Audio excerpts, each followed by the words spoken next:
Ott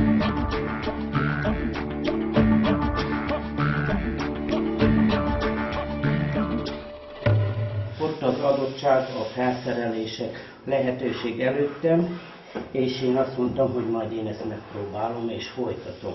Tanulgattam, kóstolgattam a szakmának a csinyát, vinyát, önálló mézes kalácsos vállalkozó vagyok.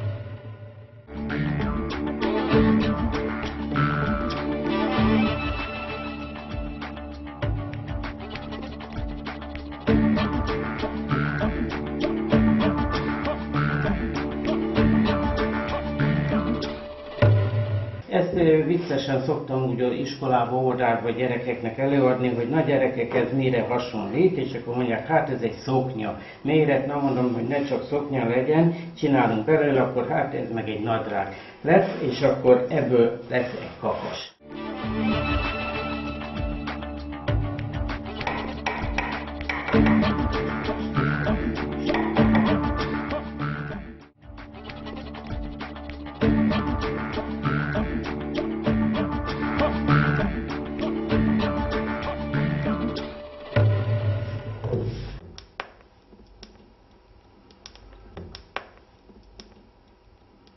Szerencsés helyzetben vagyok, mert van 2 fiam is. A kisebbik fiam az kicsikora óta, mondhatom, hogy kicsikora óta érdekli a mesterség, és most már profi szinten ezzel foglalkozik, és örülök neki, hogy átadhattam a mesterséget.